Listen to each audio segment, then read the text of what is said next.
I realized something recently about anger. A lot of us think that anger is the problem, but many times anger isn't the beginning of the story, it's the end of it. Because anger is often the visible part of a much deeper cycle.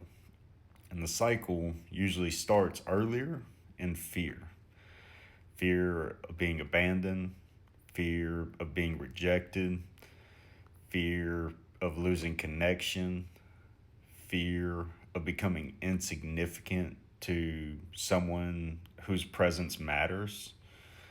And at first, that fear doesn't always look like anger.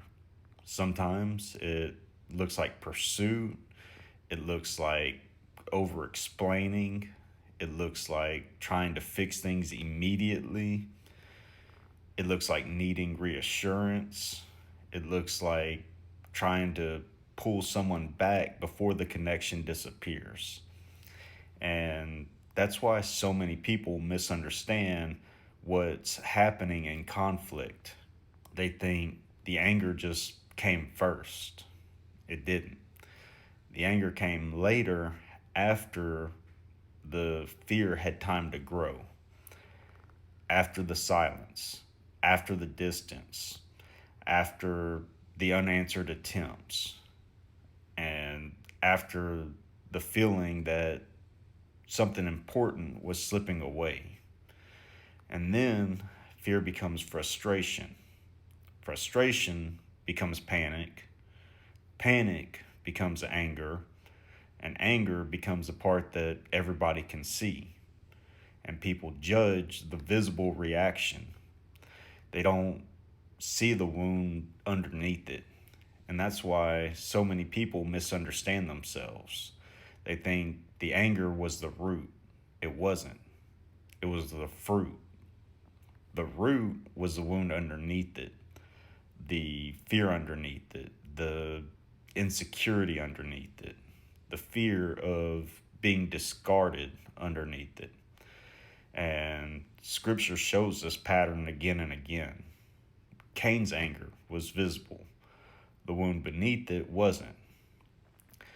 Visible reactions often come from deeper conditions already working underneath the surface. And that doesn't excuse sin.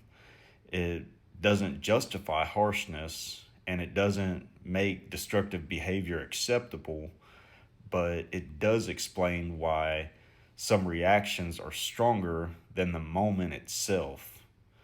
Sometimes a person isn't reacting only to what was just said or done, they're reacting to what that moment touched: a wound, a fear, a history of rejection, a deep insecurity, or a fear of being discarded. And that's why self awareness matters.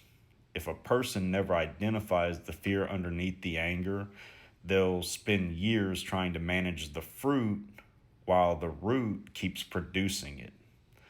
They'll blame people, blame circumstances, blame the last argument, blame the latest silence, but the deeper question is often this: what fear is being triggered in me right now?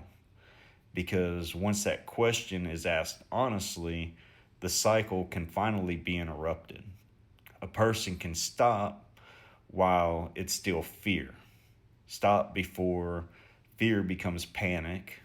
Stop before panic becomes anger. And stop before anger becomes destruction. A lot of people spend their lives saying this person made me react that way. But the deeper issue is often not just the person in front of them, it's the wound inside of them. And until the root is exposed, the fruit will keep returning. And that's why anger is often not the beginning of the story, it's the end of it.